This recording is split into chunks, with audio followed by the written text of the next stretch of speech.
จังหวัดเชียงใหม่และ8จังหวัดภาคเหนือรองประธานศูนย์ประสานงานกองทุนแม่ของแผ่นดินแห่งชาติก่อนที่จะนำเอาสาระสะปะมาเล่าสู่กันฟังในช่วงเย็นช่วงแมลงค่ำวันนี้ก็ต้องขอกราบขอบพระคุณท่านผู้อำนวยการสถานีวิทยุทำหลายสถานีที่ได้นำเอาเสียงรายการนี้เผยแพร่สู่พี่น้องท่านผู้ฟังทำสถานีนึงเป็นประจำทุกวันอาทิตย์พี่น้องท่านผู้ฟังวันอาทิตย์นี่มันจะมีสองเวลาบ่ายโมงถึงบ่าย3และก็5 โมงถึง6 โมงและก็ได้รับการอนุเคราะห์เมตตาจากท่านผู้อำนวยการสถานีหลวงพ่อพระครูสมุขวิสุวัฒน์วรกิจโยได้ให้การอนุเคราะห์เมตตาขยายเวลาให้ในภาคกลางคืนเป็นประจำทุกวันจันทร์พี่น้องท่านผู้ฟังทุกคืนวันจันทร์ตั้งแต่เวลา4 ทุ่มถึง5 ทุ่ม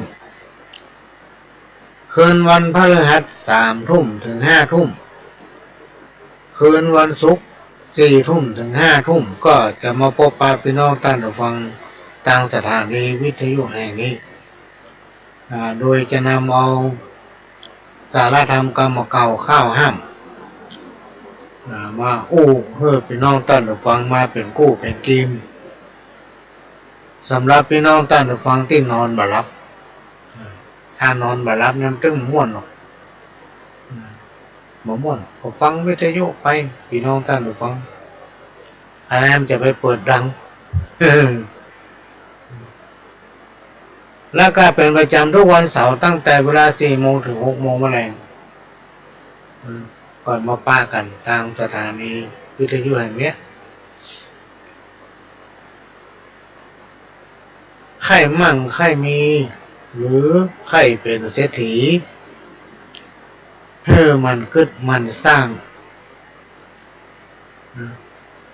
มันในการทำมาหากินอันยังที่มันสามารถเอาไปค้าไปขายได้เป็นเงินเป็นทองซึ่งเป็นของเฮาไปแก้ไปเอาของคนอื่นมานะเพื่อเข้าใจเนี่ยเข้าใจทำจะไปมัวกล้าคิดว่าเมื่อใดกูจะร่ำจะรวยงวดไหนกูงวดใดกูจะถูกเนาะได้รางวัลใหญ่ๆมันได้สักเตื้อ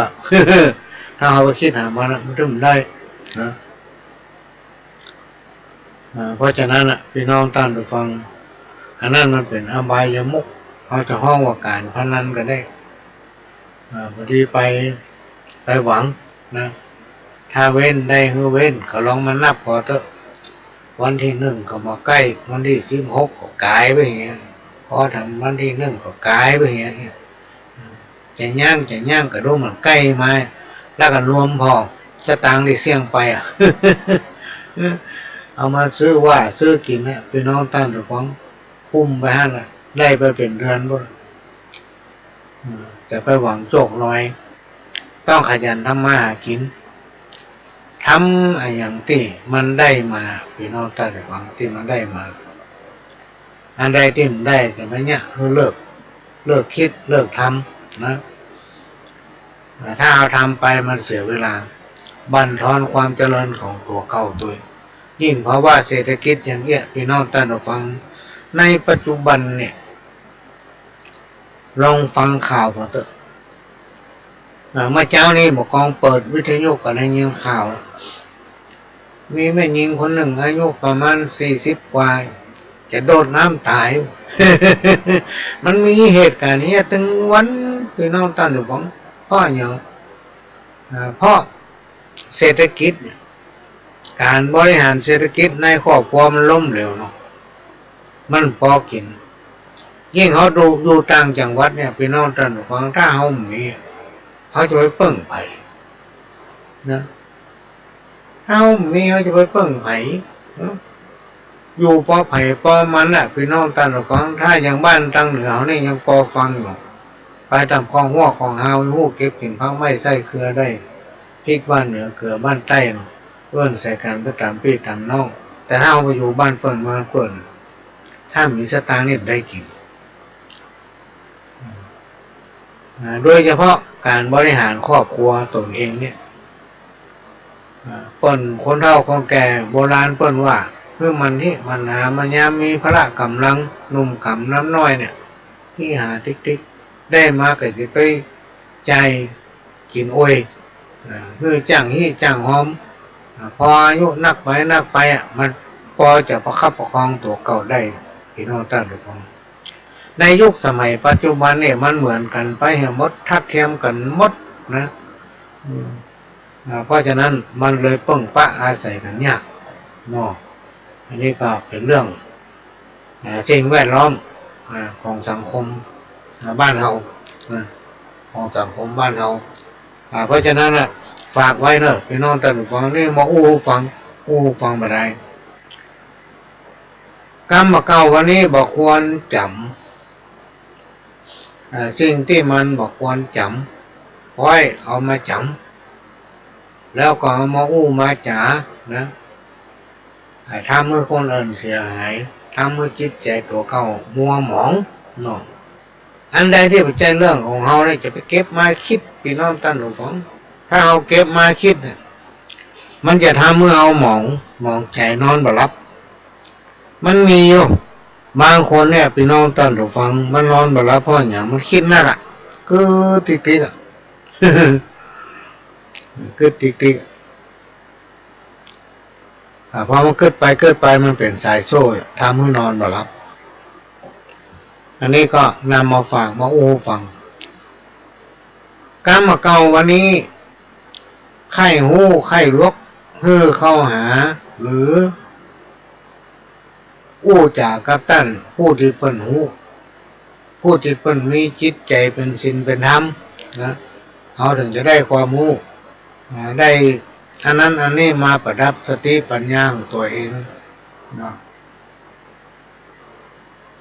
เนี่ยคนละก้อนเป็นแต่งแต้มเขียนไว้ให้ตนเองสลัดมั่นใจสมองต้องคิดทบทวนพี่น้องท่านผู้ฟังและหาประสบการณ์ตัวว่าเปิ้นยังทำได้เขาก็เป็นคนยังเปิ้นอย่างเงี้ยอย่าได้เราทำได้ต้องใจสมองคิดเมื่อเขาคิดได้แล้วสติปัญญามันเกิดโลกพี่น้องท่านผู้ฟังพิจารณาสติปัญญาเกิดก็ทำไปเหมือนกับคนหนึ่งแต่เจ้านี่ได้ฟังข่าว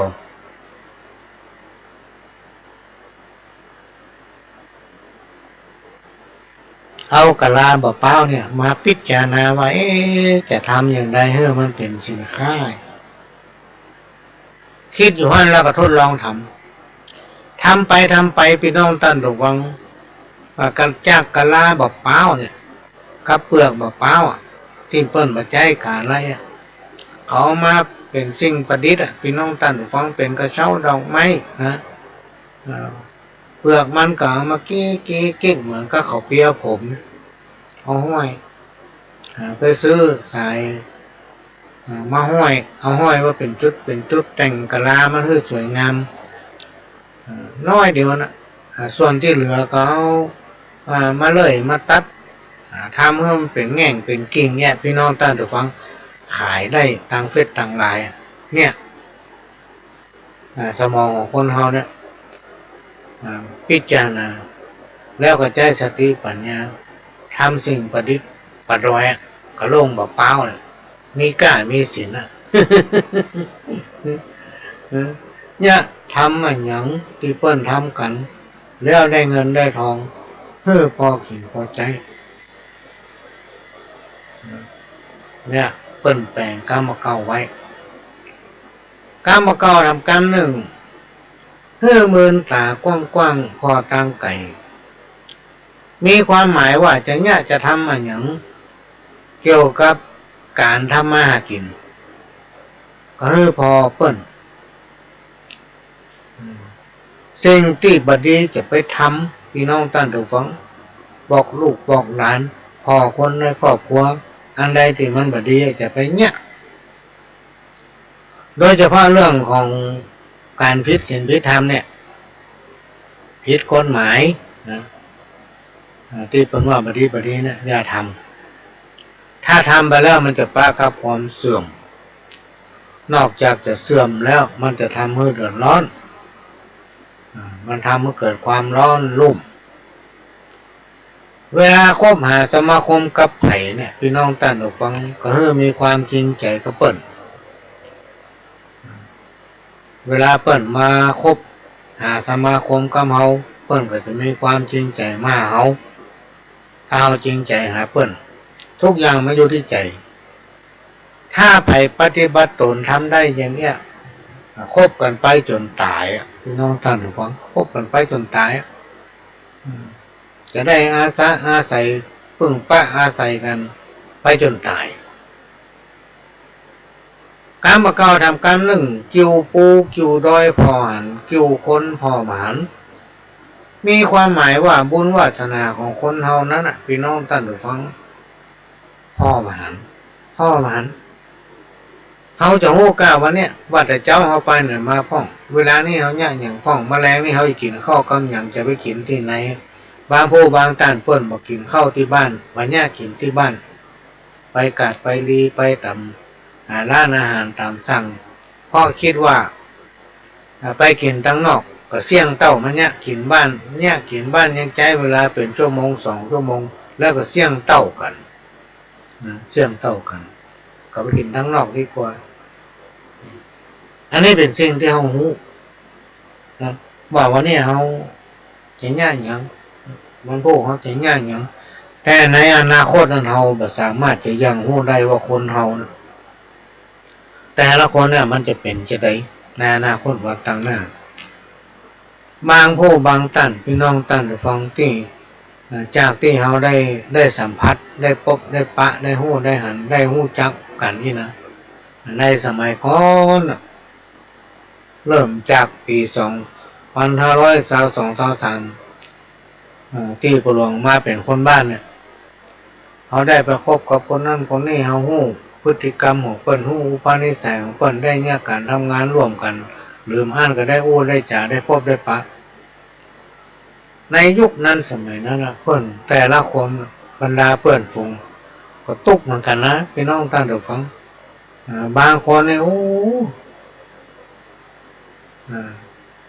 มีสตางค์แม่นแต่สลึงเดียวติดกระเป๋าจะกินอะไรยัง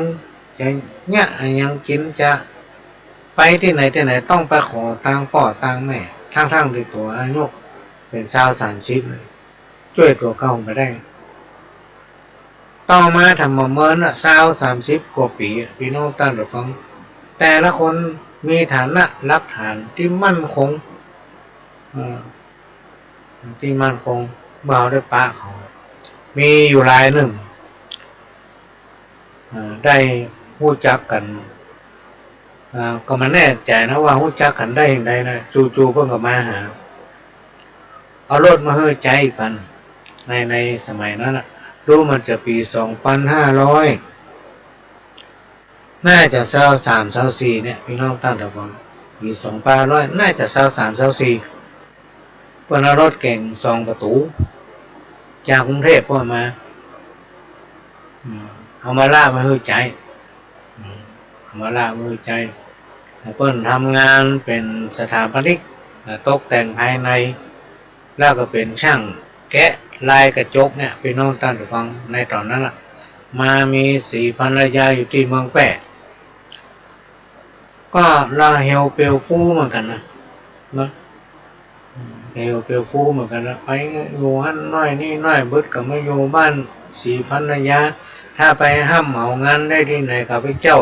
ไปนอนอยู่ที่ห้านะพี่น้องท่านผู้ฟังเรียกว่ามีรถทำกันนึงใส่เสื้อผ้าไปห้านมดมีมดนึงให้เข้าคนใต้เนี่ยมันกินข้าวหูเนาะมันกินง่ายมันเหมือนเอาจะอยู่ในรถทันมดเตาลิดมีสปาทุกอย่างมีแบบเครื่องขยายไฟบนห้องอะไรอย่างหม้อแอมอย่างเนี้ย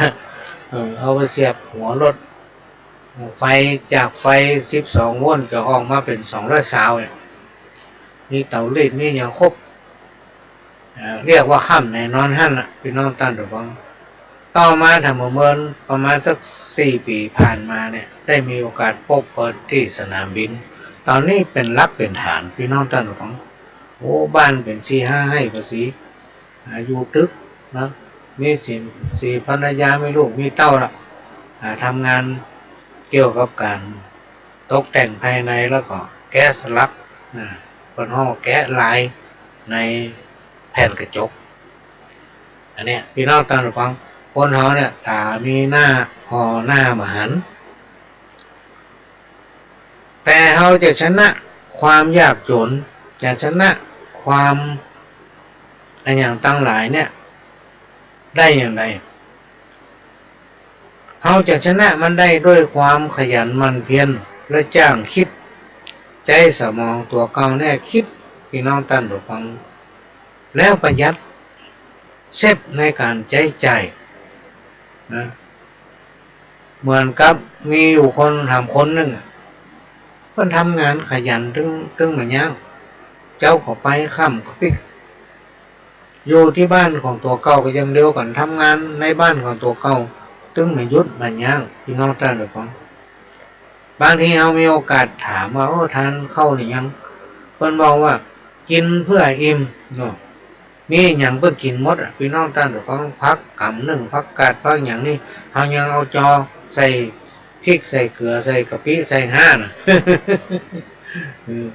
เอามาจอต้องมาพิงพริกกาบทำนี้นะแต่เปิ้นนี่เปิ้นเก็บพักได้สักกำนี่เปิ้นเอาไปบดเนี่ยไปบดเปิ้นกินนั่นเปิ้นอิ่มละพี่น้องท่านหรือฟังโอ้คนเขานี่มันเหมือนกัน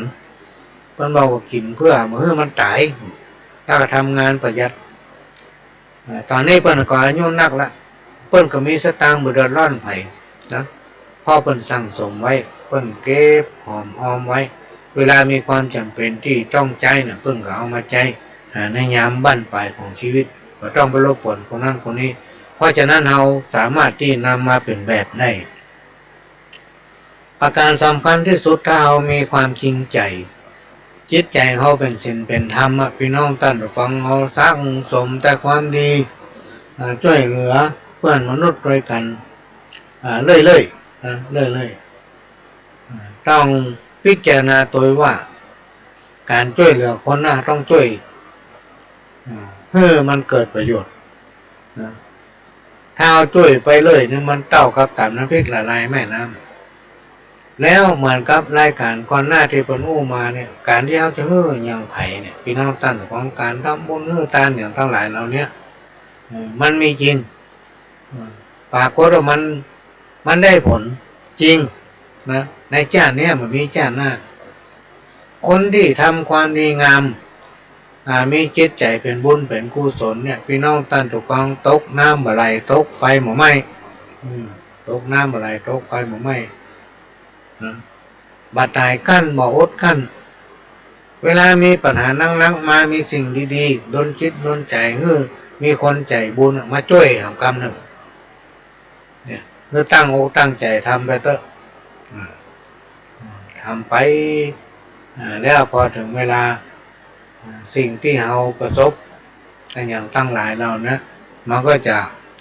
มาลายหายไปจะมีสิ่งดีๆเข้ามาแทนกรรมที่ว่าบดีเนี่ยจะไปเนี่ยเด็ดขาดบางคนถามว่าบางคนมาถึงบดีสุดตีแต่มหันมันเป็นอย่างร่ำรวยขึ้นติ๊กๆอันนั้นก็มีอันนี้ก็มีว่ะได้ข่าวแก้วใบเงินคำไหลค่ะมันตัวมันซึ่งก็ได้ข่าวมันถูกหวยละรางวัลที่2ตัวมันซึ่งอันนี้ข่าวมันถูกหวยละเป็น10 ใบพุ่นอย่าเอาว่ามาตันเถอะก็มาฟังรายการก่อนหน้าที่พระหลวงจะเข้ารายการเนี่ยว่าบาปบุญคุณและโทษเนี่ยพี่น้องท่านผู้ฟังมันมีจริงแล้วมันรอจังหวะที่เข้าหาคนที่กระทำในสิ่งที่บดีนะถ้ามันได้จังหวะปั๊บเนี่ยมันเข้าหานะพี่น้องท่านผู้ฟังโอ้เบรกมันถึงมาอยู่ละรับรองว่า ถ้ามันเข้าหาแล้วแก้ถึงมาได้แล้วถ้าไปแก้ที่ไหนอ่ะเพราะมันเกิดจากการกระทำของตัวเองนะเกิดจากการกระทำของตัวเองกรรมเก่าทำกรรมหนึ่งเข้ารีบมันตึงหมางอกมีความหมายว่าคนเรามีพื้นฐานด้านการศึกษาและประสบการณ์ชีวิตบ่เท่ากันนะบ่เท่ากันคนเราเนี่ยพี่น้องท่านผู้ฟังมีประสบการณ์บ่เท่ากันเพราะอย่างเพราะว่าสภาพสิ่งแวดล้อมสังคมของคนคนนั้นผู้ที่มีพื้นฐานการศึกษาและประสบการณ์ทำอะไรอย่างนะพี่น้องท่านฟังก็ได้ไปตามความสามารถของตนเองนะเมื่อความสามารถประสบการณ์มันบ่เท่ากันจะทำอะไรอย่างมันก็ได้ไปตามประสบการณ์ความสามารถของตัวเก่านั่นแหละพี่น้องท่านผู้ฟังมันจะบ่เท่ากันเพราะสภาพสังคมสิ่งแวดล้อมของใครของมันคนผู้นั้นมีจิตใจไร้ศีลธรรมหรือว่าศีลธรรมมาอยู่ในใจจะคิดจะทำอะไรอย่างพี่น้องท่านฟังก็ยากเหมือนกับกรรมที่เป็นว่าไว้ว่าคนไหนมีบุญน้อยสร้างสมบุญไว้จะทำอะไรอย่างแต่ละอย่างเนี่ยบางทีมันได้นะเกณฑ์ชะตาเขาดีมันสำเร็จแต่ว่ามีปัญหาอุปสรรคนั่งหนาปาปั้นอยู่ประคาด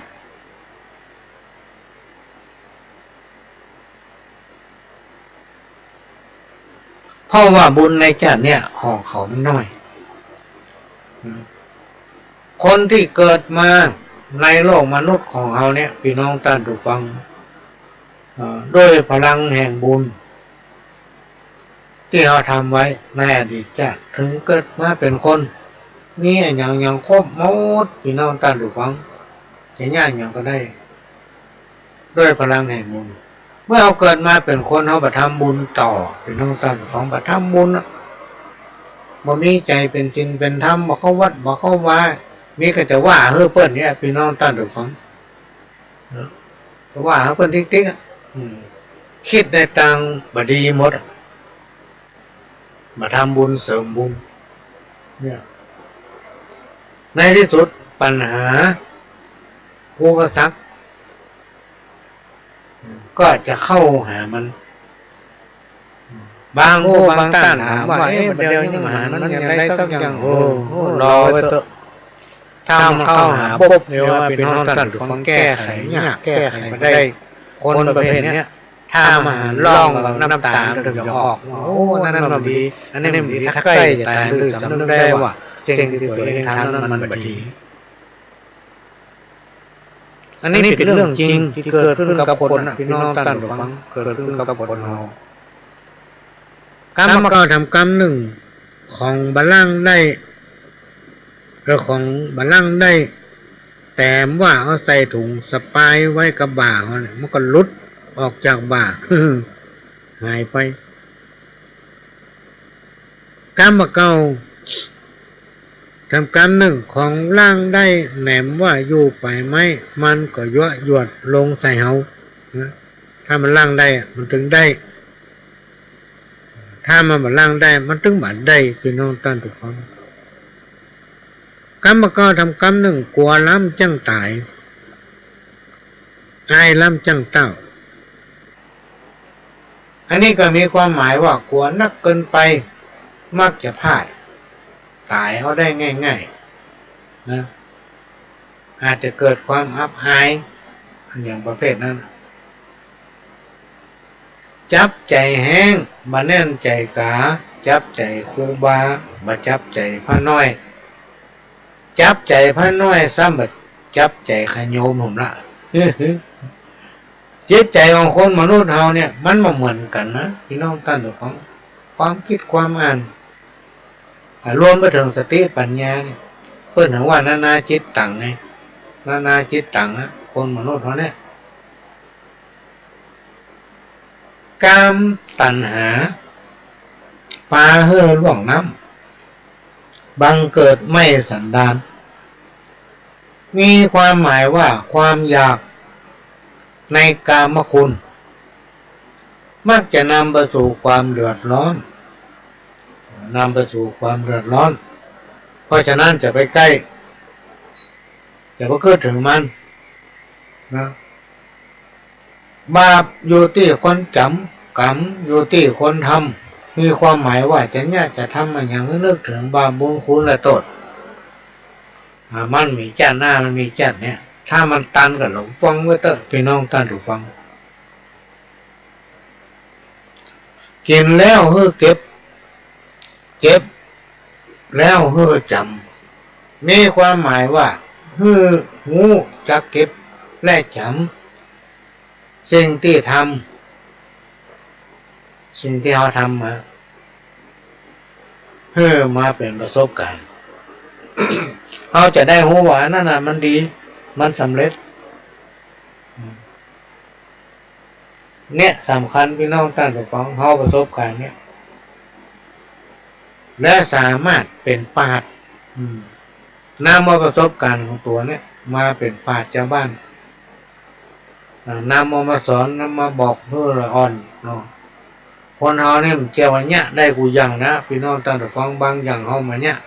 มาได้ก็มีตอนนี้ถึงมีการรณรงค์ซ้อหาหมู่บ้านต้นแบบที่มีภูมิปัญญานักเพื่อจะมาถ่ายทอดให้เราถ่ายทอดให้คนรุ่นหลังถ่ายทอดให้คนที่มีความสนใจพี่น้องท่านผู้ฟังให้สังเกตเวลาเอาไปที่ไหน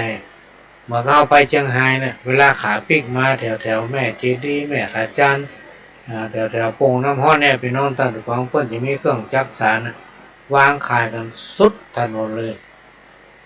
งามแต่ละอย่างแต่ละอันเนี่ยใช้ประโยชน์ได้หมดเป็นครอบหัวคอเฮือนเนี่ยมีหันหมดพี่น้องท่านผู้ฟังแต่ละอ่อนในยุคปัจจุบันเขาให้รู้จักเพราะอย่างบ้านบางหลังยังมีเตาไฟด้วยซ้ำมีห้องครัวด้วยซ้ำไปซื้อกินกาแถมหมดนึ่งเข้าอย่างใด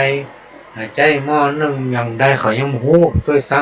ำในอนาคตวันข้างหน้าเราอ่อนก็จะบ่ฮู้ละดงเป็นอย่างใดเหิงเป็นอย่างใดอันใดเป็นเปียดอันใดเป็นเสวียนอันใดเป็นตะกร้าว่าเข้ามันมีละ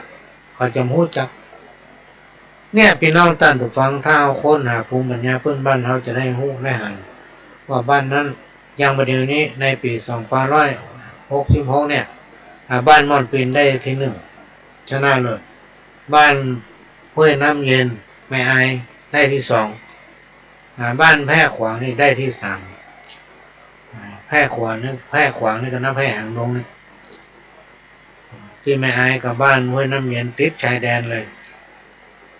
เปิ้นก็มีสิ่งของจากภูมิปัญญาเปิ้นบ้านนักขนาดเลยพี่น้องท่านผู้ฟังถ้าท่านไปตามเมืองฝางไม่อายก็ไปแวะพอหน้าต่างละปูนนี่ก็มีบ้านใกล้ๆบ้านห้องดูเหมือนว่าบ้านจำชื่อบ้านมาได้นะบ้านที่อยู่บ้านห้องปนี้เป็นบ้านถึงบ้านพี่น้องท่านผู้ฟังปลูกมะม่วงเหมือนกันหมดมีมะม่วงเขียวตะเบยมีมะม่วงอะไรอย่างนั้นนักขนาดเลยพี่น้องท่านผู้ฟัง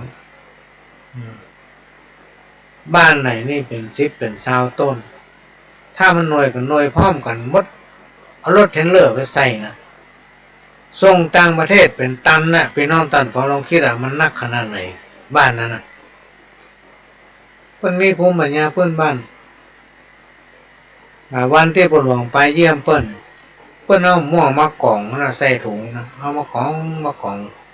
เขาก็ว่าเปิ้นเอามาขายก็ไอ้คณะเขาไป20 กว่าคนเปิ้นเอาแจกคนไหน3 ถุง 4 ถุง 3 ถุง 4 ถุงพี่น้องท่านผู้ฟังแต่ว่าเขาสามารถที่เอามาได้ก็เขาไปหมดเพราะมันไปไกลพุ่นทางบ้านโฮงทางอย่างจะมาได้บ้านเนี้ยต่อมาพ่อกำนัน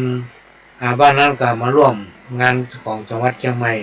และจังหวัดเชียงใหม่ก็มอบวัสดุอุปกรณ์ในการทำอาชีพ คนบ้านเปิ้นไปเป็นต้นว่าคนไหนเคยตัดผมอุปกรณ์เริ่มจากโต๊ะตัดผมเตียงนอนตัดผมนะพี่น้องท่านฟังเปิ้นมีเครื่องมือหลายอย่างรวมมาถึงกระจกส่องกรรไกรมือกรรไกรไฟฟ้า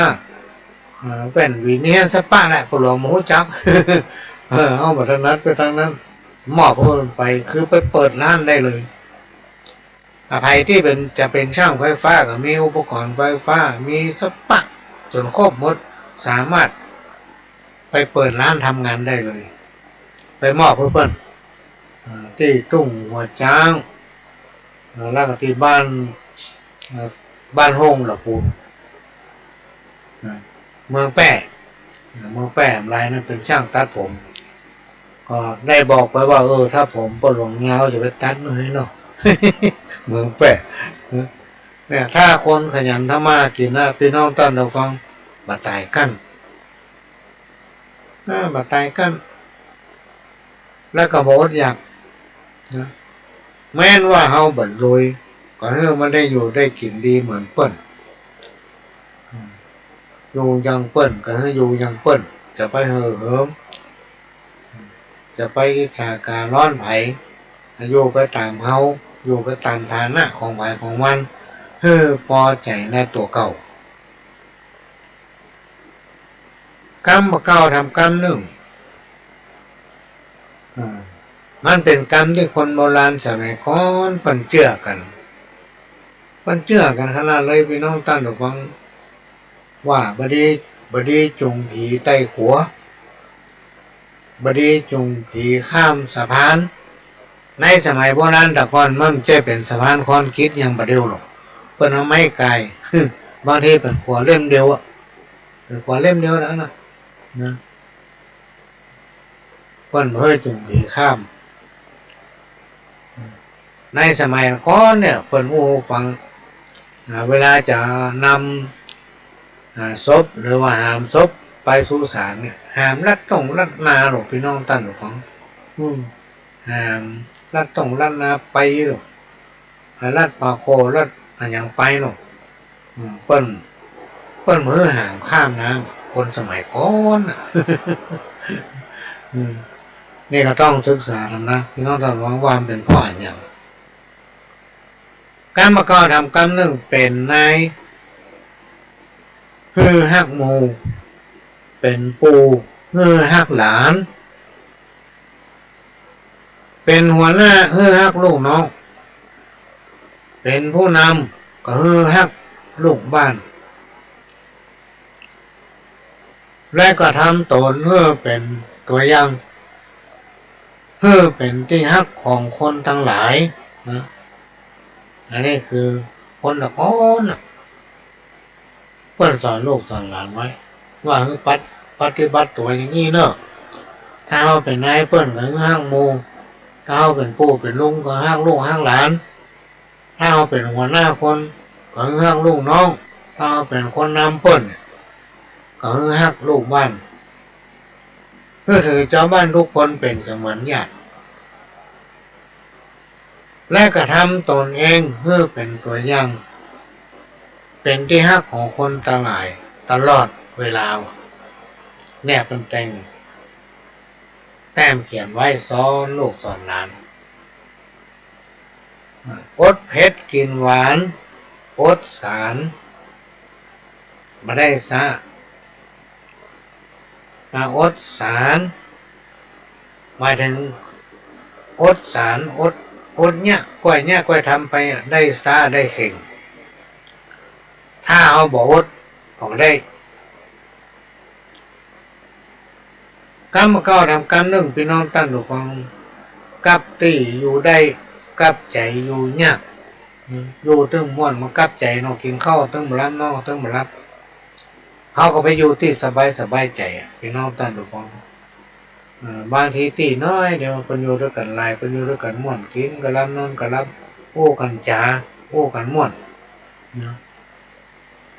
ทำกรรมหนึ่งคอนมามีเฮ็ดไผ่ตึงบักไก่คอนมามีเฮ็ดไผ่ตึงบักไก่ก็มันมีเฮ็ด ไปอย่างนั้นเหมือนเขาคนเฮาอ่ะพี่น้องตั้งแต่ฟังถ้าเฮามีอย่างอ่ะไปตึ้งมาเหรอไปตึ้งมาใกล้อันนี้อาจจะเปรียบไปได้หลายอย่างบางก็ในคณะที่เฮามีหน้าที่การงานนะพี่น้องตั้งแต่ฟังเขาจะห้องไผ่ก็มาหาอย่างโอ้เขามานี่กันดอจะเพิ่งสักน้อยเลยมาละเนาะในคณะที่เขามีตำแหน่งหน้าที่การงานห้องไผ่ก็มาถ้าหมดอำนาจวาสนามีตำแหน่งหน้าที่การงานโอ้ห้องมันเตอะ ถ้าเขาว่างกันเลยมาได้มาผมว่างสักเตื้อเป็นเดือนเป็นปีเรื่องมาใกล้อันนี้เป็นเรื่องจริงนะพี่น้องตั้งแต่ฟังที่เกิดขึ้นกับคนเราทั้งหลายเรื่องเนี้ยมันมีเว้นใครสักคนโดยเฉพาะคนที่สวมหัวคนนี่เขาจะไปหลงตัวจะไปคิดว่ากูถึงแน่ละงั้นอย่างนี้ในขณะที่เขาสวมหัวคนอยู่เนี่ยถ้าวันใดวันหนึ่งเขาหมดอำนาจวาสนาเขาไม่ได้ใส่หัวโขนเขาก็เป็นเจ้าบ้านธรรมดากรรมนั้นเขาจะเปิ่งไปจะเนี่ยอย่างมันอยู่ที่ผลงานที่เขาสร้างสมไว้พี่น้องท่านผู้ฟังอันนี้เป็นเรื่องที่เป็นกุศโลบายสอนคนที่ร่ำรวยมีสมบัติพัฒฐานนักมีลูกหลานนักญาติก็นักนี่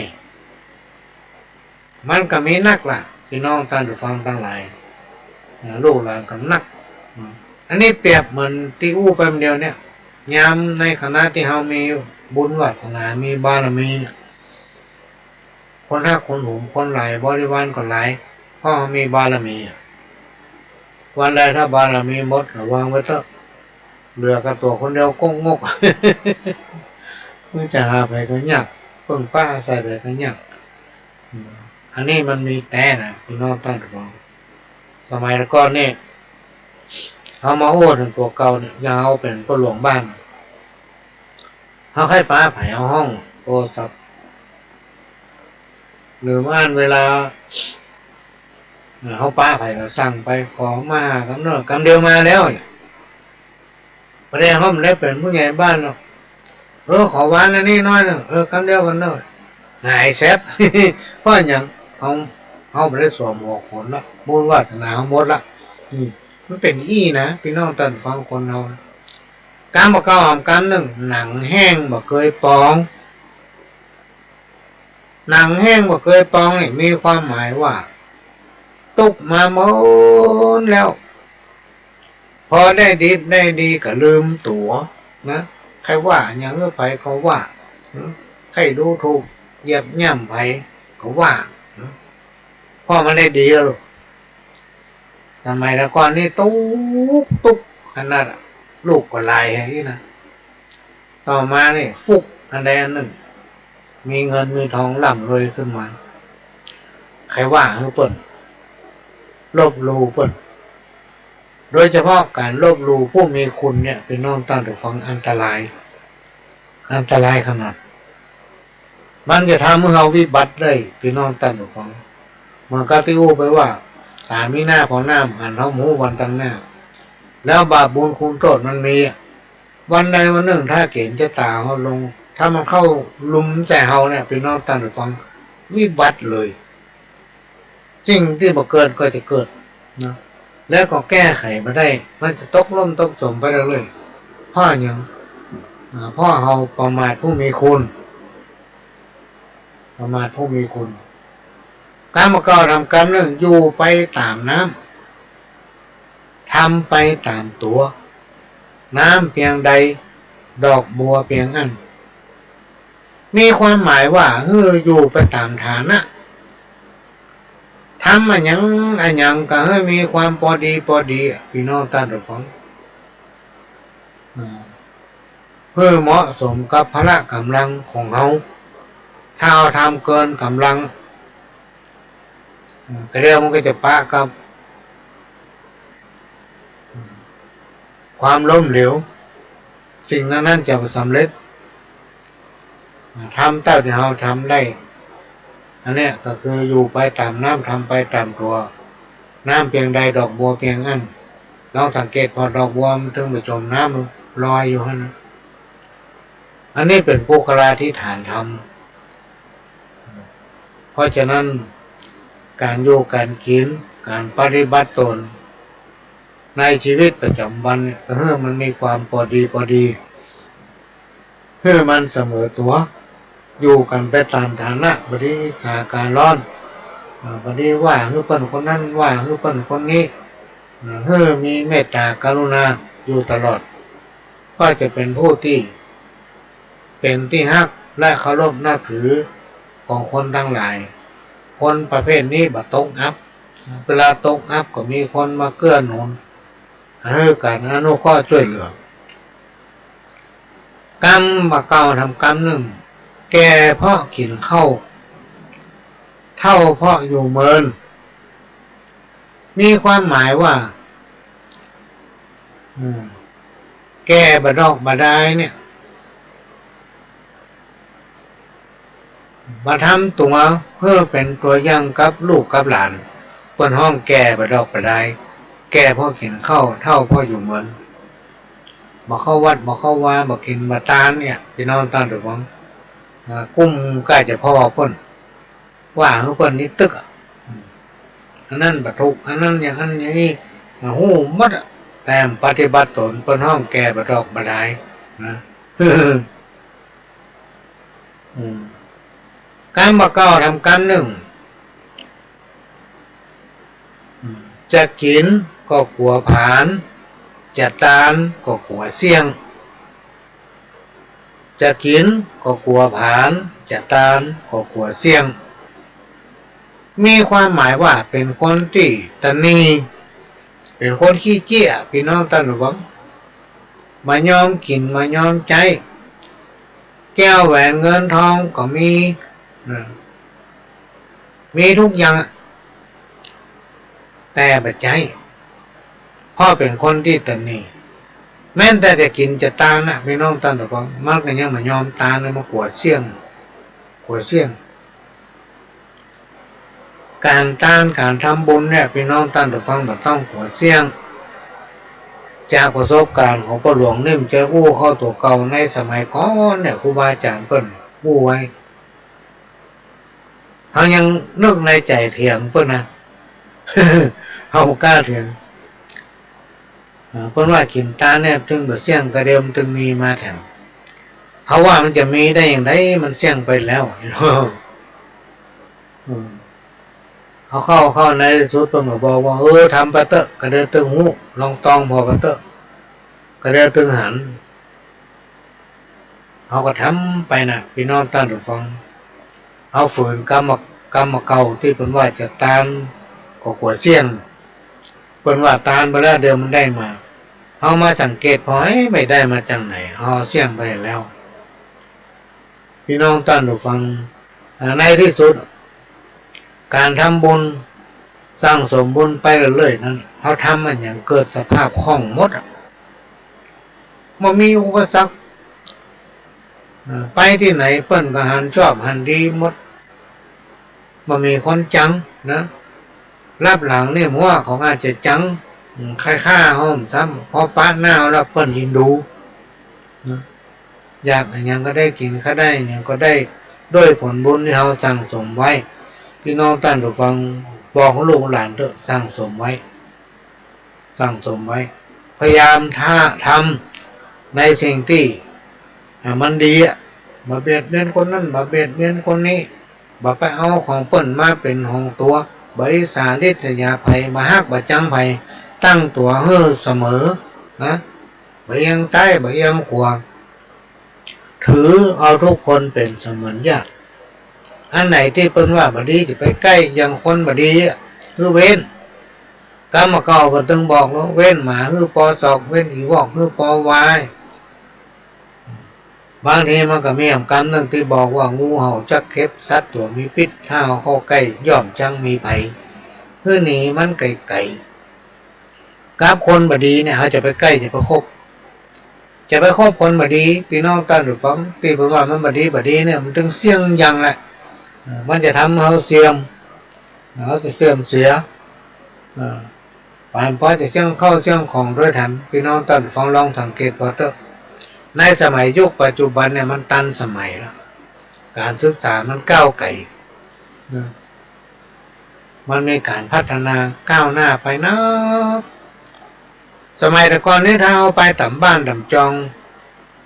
สิ่งแรกที่เอาไปหันในบ้านเปิ้นจะมีก็คือหม้อน้ำหิ่งหม้อน้ำ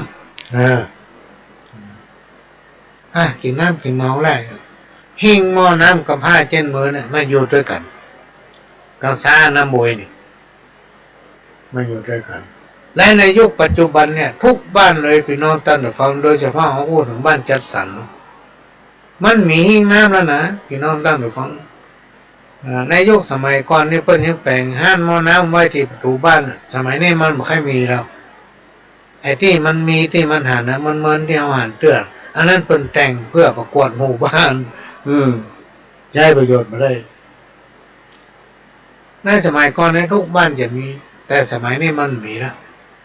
ความโมโหโทโสสมัยก่อนเนี่ยพี่น้องตั้งแต่ฟังถ้ากินเหล้ามากันเมียก็ผัวพิษหัวกันเตะหม้อน้ำลงแล้วก็เป็นกันในยุคสมัยเรียมันมีเหล้าจะมากินเหล้าโห่ก็ตำถนนตั้งก็มีแล้วสังคมมันเจริญนะเนี่ยพี่น้องตั้งแต่ฟังสิ่งดีๆมันเปลี่ยนแปลงไปหมดพี่น้องตั้งแต่ฟังบางอย่างเพื่อนก็เชื่อมสอนเพื่อนก็มีการอบรมอย่างตอนเนี้ยทางสำนักวัฒนธรรมจังหวัดได้ติดต่อมาทางพ่อหลวงจะขอไม่ออกอากาศฮัดเทปหรือว่าอย่างนี้จำไม่ได้เขาก็ไม่ค่อยมีเวลาที่สถานีมก.สำนักงานวัฒนธรรมเปิดจัดรายการกันที่ห้างที่เขาเรื่องภูมิปัญญาพื้นบ้านอย่างทั้งหลายเหล่านี้แต่รายการเขาก็มีอยู่แล้วพี่น้องตั้งถูกฟังแต่เดี๋ยวถ้าโทรมาคำจะบอกมาลิงก์เอารายการนี้ไปก็แล้วกันเถอะเพราะเขามีเวลาไปเวลามันมีแต่มันบอกว่างถามว่าอยู่บ้านก็อยู่มันบอกว่างอย่างตอนเนี้ยวันนี้เนี่ยแต่เจ้านี่จัดรายการภาคบ่ายโมงถึงบ่ายสามแค่หลับพี่น้องตั้งถูกฟังมันแค่หลับแล้วถามว่าเป็นจะได้เมื่อคืนเนี่ยมันรับก็รับจะดีนะแต่เราต้องทำงานตัวเขาต้องทำงานจนเขาแค่รับแต่งานโดยจะนอนนะพี่น้องท่านผู้ฟังอย่างวันที่26วันอังคารเนี่ยมีงานใหญ่นะต้องไปทำพิธีบวงสรวงทุกคนต้องได้เตรียมความนักเมื่อคืนนี่มาแน่ใจว่าจะรับกี่ทุ่มกี่โมงวันพรุ่งเมื่อวันหมูว่าจะได้หยุดได้พักก่อนแล้วคืนวันจันทร์ได้จัดรายการเนี่ยบางทีมันแกล้งนะพี่น้องตั้งถูกฟังเท้าอยู่ไปได้มันเงาง่วงเท้ามาจัดรายการมันขันหลับมันแกล้ง เป็นมารตัวหนึ่งนะกับไข้ลับนี่นะการมาเก่ามี1แล้วมาดีแอม2ขี่เหือน้ำนองซ้อน2มันจำลมอันนี้มีความหมายว่าเปิ้นเตือนหรือว่าสอนเพื่อเป็นคนฮักเดียวใจเดียวพี่น้องท่านผู้ฟัง มันก็ยากนะคนในยุคปัจจุบันบางทีเขาว่าที่บ้านเขามันครบมันพร้อมทุกสิ่งทุกอย่างนะเพื่อทำดีกูยังมันยังไปมีทางหน้าแต่พี่น้องท่านผู้ฟังเนี่ยการมาเก่าเตือนว่ามีหญ้าหลายคนวายครัวใช่หรอสมมติว่ามีสตางค์สัก100-200ต้องได้แบ่งถึง3-4 คนโลกพี่น้องท่านผู้ฟัง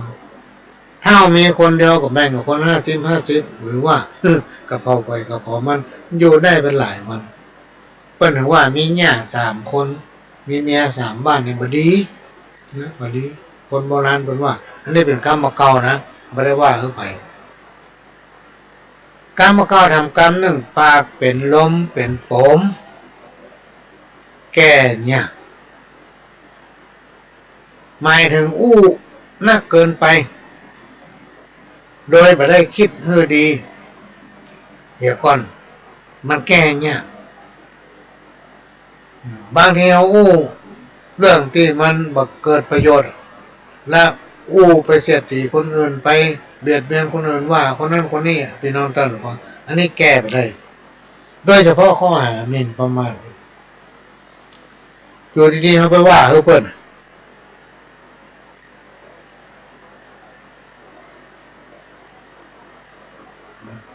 เขาไปเจาะจงเลยเนี่ยไอ้คำเนี่ยมันเป็นอย่างนั้นอย่างนี้ก็ได้คำน่ะเอาเรื่องเขาละเพิ่นเอาปากเป็นลมเป็นผมฟังได้บดีเอาเขาไม่บดีกิน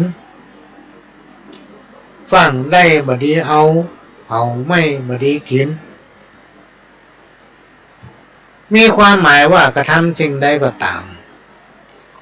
ถ้าฟังจนเกินไปหรือว่ารีบร้อนจนเกินไปมันจะทำให้สิ่งที่ได้มานั้นบ่ดีนะบ่มีคุณภาพใจการบ่ได้ต้องไปหาใหม่หรือว่าต้องไปทำใหม่นี่เป็นต้นเพราะฉะนั้นจะยากอย่างเปิ้นมือฟังเปิ้นมีกรรมหนึ่งบอกออกมาว่าจ้าได้ผ้าเล่มงามจ้าได้ผ้าเล่มงามด้วยใจสติปัญญาตัวเก่าค่อยคิดค่อยแยกค่อยทำไปแล้วผลสำเร็จที่มันจะได้มานั้นคุ้มกรรมเก่าทำกรรมหนึ่งเปิ้นมาทำจะไปอู้หรือว่าพูดเปิ้นบ่เปล่าก็จะไปเปิ้นเปล่าก็จะไปอันเนี้ยมีความหมายว่าฮู้จักกาลเทศะว่าสิ่งไหนควรสิ่งไหนบ่ควรนะเราจะต้องรู้จักกาลเทศะพี่น้องท่านผู้ฟัง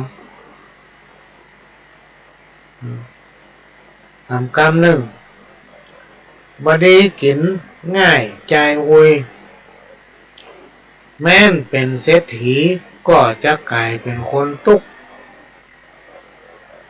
เนี่ยเป็นข้อที่เป็นคติเตือนใจคนโบราณเพิ่นสอนลูกหลานว่าบดีกินง่ายใจอุยแม้นว่าวันนี้เขาเป็นเศรษฐีเขามีสปะพี่น้องท่านผู้ฟังถ้าเขาไม่มีความคิดเขากินง่ายใจเว้ยอันเดียวมันจะหมดเหลือสักอย่างกลายเป็นคนทุกข์เลย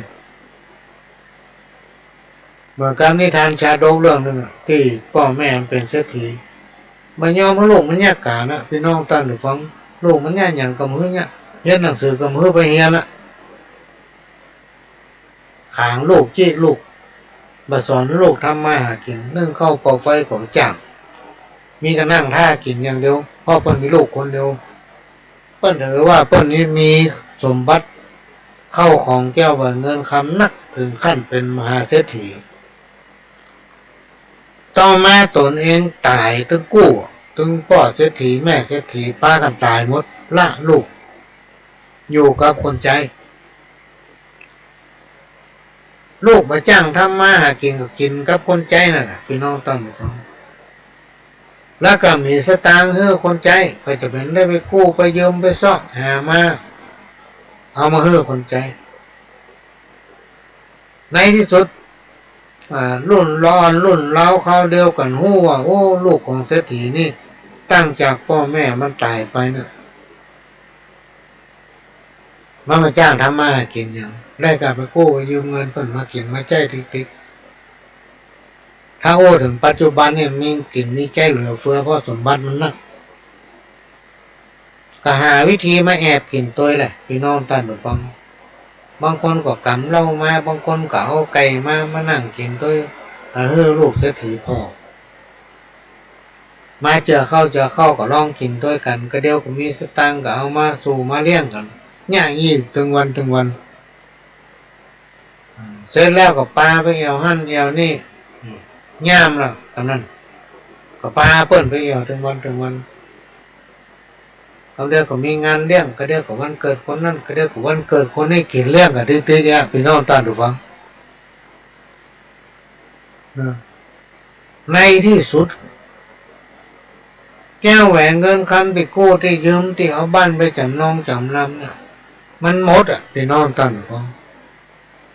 ขนาดสมบัติที่พ่อแม่ถึงขั้นเป็นมหาเศรษฐีเนี่ยเก็บสะสมไว้มันก็เอาไปกินไปใช้จนพ่อหมดเหลือแก้วแหวนเงินคำที่ไปยืมของคนมาก็หมดเจ้าของเพิ่นจะมาโต้ยท้องติ๊กพอถึงกำหนดเวลาพวกก็จะมายึดละจะมีที่อยู่อาศัยมีรถอยู่กันหนึ่งครับไปซ่อขอเลขเด็ด ไปป้าใส่ผ้าธุดงค์ซึ่งต้องใช้เวลาเดินทางไปอย่าเป็นวันของหูของผ้าธุดงค์องนั้นใบหุยเก่งอยู่ครับเลิศไปเพื่อไปถึงเข้าไปกราบไหว้หวังว่าขอเลิศเด็ด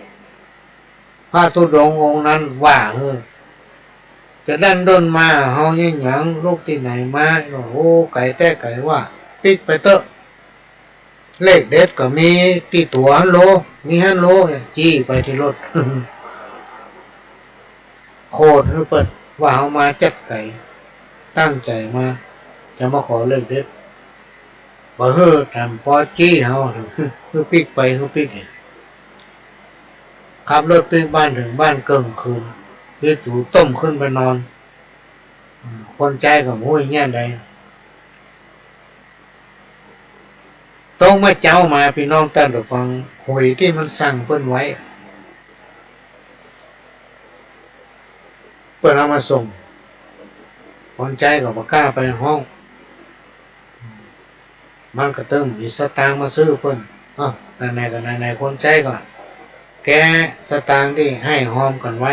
เก็บใส่หอมสินหอมอย่างไว้เอามาซื้อไว้หมด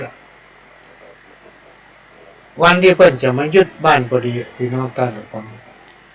คนใจก็ถูกหวยรางวัลที่หนึ่งในยุคสมัยนั้นได้เอาเงินนั้น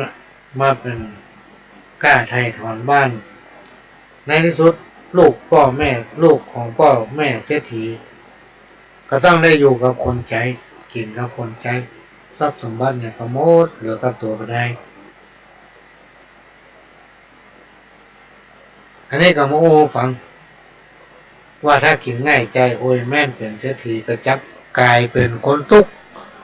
เวลาหมดละพี่น้องตั้งแต่ฟังมันหมดเวลาแล้วเนี่ยนะ เหลือประมาณนาทีหนึ่งก็เป็นรายการที่ได้รับการอนุเคราะห์เมตตาจากท่านผู้อำนวยการสถานีวันธรรมดาก็มีภาคกลางคืนวันจันทร์